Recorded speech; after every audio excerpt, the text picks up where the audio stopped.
আসসালামু আলাইকুম ভিউয়ার্স, আমি আফরোজা জাহান ফ্রম আফরোজাস কিচেন। আজকে আমি গরুর মাংস রান্না করছি গ্রাম্য স্টাইলে, ভিলেজ স্টাইলে। তো আমি প্রথমে গরুর মাংসটিকে এভাবে ধুয়ে পরিষ্কার করে রেখেছি। একে একে মশলা এখন দিয়ে নিব। প্রথমে আমি দিচ্ছি হলুদ গুঁড়ো, তারপরে দিয়ে দিচ্ছি মরিচ গুঁড়ো। এটা স্বাদ মতো দিবে সবাই, আমাদের মরিচটা নিজেদের স্বাদ মতো দিবে। এরপরে দিচ্ছি জিরার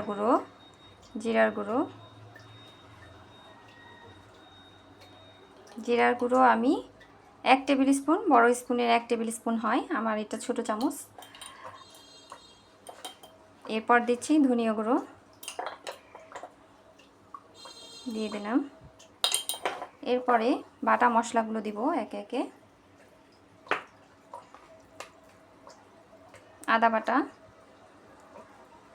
আদা বাটাটা একটু বেশি পরিমাণে ব্যবহার করতে হবে, তাহলে গরুর মাংসের যে চর্বি থাকে সেগুলো কেটে যায় আদাতে। এটা ধনিয়া বাটা, রসুন বাটা, এরপরে দিয়ে দিচ্ছি কাঁচামরিচ, শুকনো মরিচ একসাথে বাটা। এগুলো সব দিয়ে বন্ধুরা আমি এখন সব মেখে নিব একসাথে। খুব জোরে লাগছে।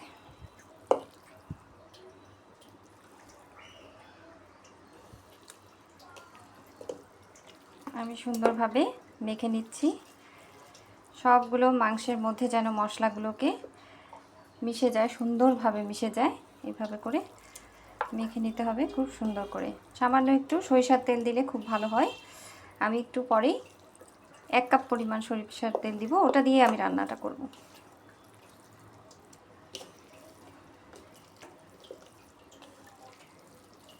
দেখো বন্ধুরা, আমি কিন্তু মশলাটিকে দিয়ে, সমস্ত মশলা দিয়ে গরুর মাংসটিকে মাখিয়ে ফেলেছি।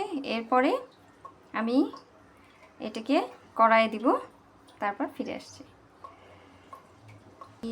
ভিউয়ার্স, আমি আমার গরুর মাংসটি সমস্ত মশলা দিয়ে আমি খুব সুন্দরভাবে মেখে ফেলেছি।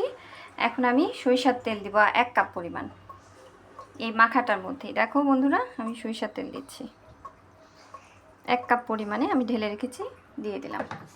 এরপরে আবার এটাকে আমি মেখে নেব খুব সুন্দর করে। তারপরে আমি এটাকে একটু প্রেসার কুকারে দিব, যেন তাড়াতাড়ি রান্নাটা কমপ্লিট হয়ে যায়। ভিউয়ার্স, আমি প্রেসার কুকারে গরুর মাংসটিকে দিয়ে দিয়েছি। এখন আমি কয়েকটি সিটি দিব, দেওয়ার পরে আমি রান্নায় চলে যাব। যতক্ষণে আমার মাংসটা সিটি মারছে ততক্ষণে আমি পেঁয়াজ এভাবে অনিয়ন করে নিয়েছি। অনিয়নগুলোকে কুচি কুচি করে নিয়েছি। কুচি অনেকভাবেই করে সবাই, তবে আমি স্প্রিং আকারে করেছি। দেখো, স্প্রিং আকারে করেছি। এভাবে করে আমি বেরেস্তা করে নিব। তারপরে এটা মাংসের মধ্যে অ্যাড করে দেব। এর মাঝখানে কিন্তু আমি লবণ ব্যবহার করেছি, সেটা হয়তো তোমাদেরকে দেখাতে ভুলে গিয়েছি। ফিরে আসছি। বন্ধুরা দেখো, আমি কড়াইয়ে তেল গরম দিয়েছি, খুব সামান্য পরিমাণে সয়াবিন তেল ইউজ করেছি। এবার আমি পেঁয়াজগুলোকে ভেজে নেব।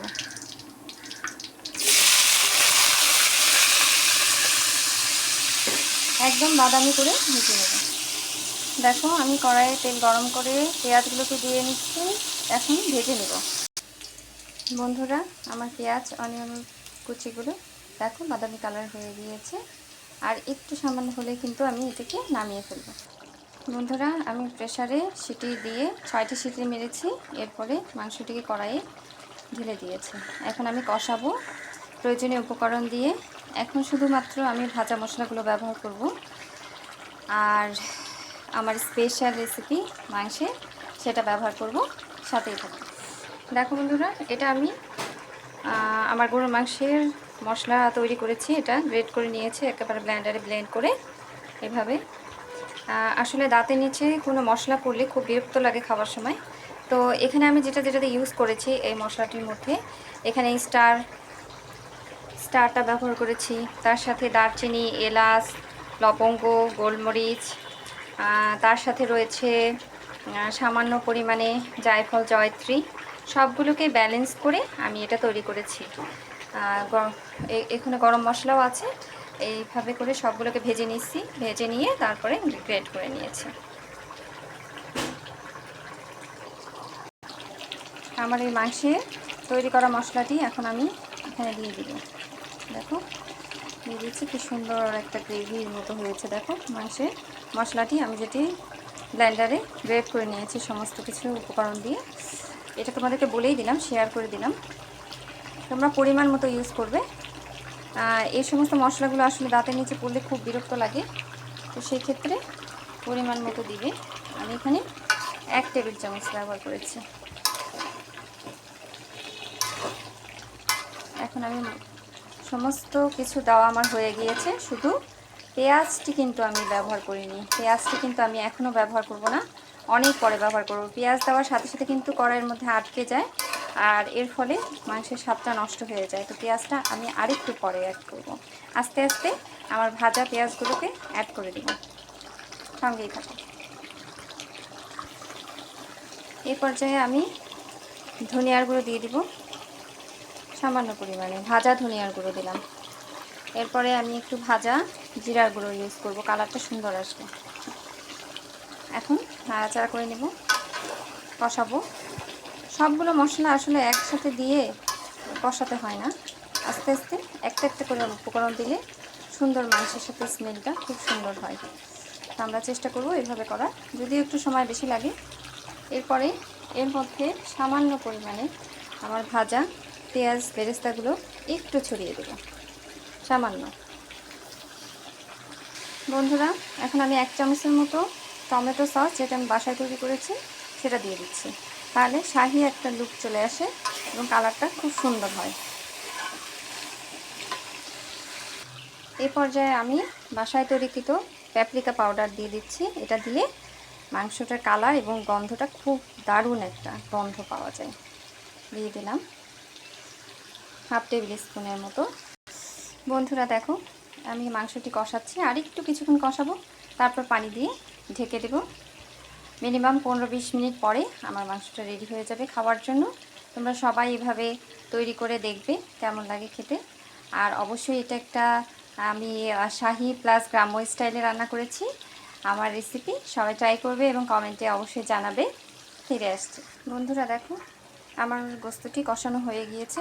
দেখো তেল উপরে ভেসে উঠেছে এবং মশলাগুলো গোস্তের গায়ে গায়ে লেগে গেছে। আমি কিন্তু সব বাটা মশলা ইউজ করেছি, কোনো আস্তা মশলা ইউজ করিনি। তোমরাও চেষ্টা করবে, তাহলে দাঁতের তলায় কারো পড়বে না, অসুবিধা হবে না খেতে। আর এখন আমি গরম পানি ইউজ করব আর কিছুক্ষণের জন্য ঢেকে দেব। তো তোমরা গরম পানিটাই ব্যবহার করবে, গোস্ত রান্নায় গরম পানিটাই ভালো। আমি এখন পানি ঢেলে দিচ্ছি।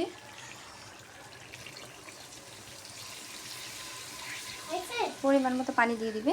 আমি এটা একটু কষা কষাই রাখবো, তো সেজন্য আমি এখানে খুব সামান্য পরিমাণ আর 1 মগ পানি ইউজ করব। দেখো বন্ধুরা আমি একটু কষা কষাই রাখবো, খুব একটা ঝোল করব না, সেজন্য 2 মগ পানি ইউজ করেছি। এখন ঢেকে দিব। আর সিটিতে তো আমার অনেকটাই সিদ্ধ হয়ে গিয়েছে, এখন বাকিটা। বন্ধুরা আমি এই পর্যায়ে আমার ভেজে রাখা পেঁয়াজগুলো দিয়ে দিচ্ছি। দেখো ভেজে রাখা পেঁয়াজগুলো আমি উপর দিয়ে ছড়িয়ে দিচ্ছি। একটু পরে আমি অফ করে দিব। বন্ধুরা তৈরি হয়ে গেল আমার ঝটপট গরুর মাংসের রেসিপি, গ্রাম্য প্লাস শাহি স্টাইলে আমি রান্না করেছি। আর সবার কাছে কেমন লাগলো আমার রেসিপিটি অবশ্যই জানাবে। আমি এখন চুলাটি বন্ধ করে দেব।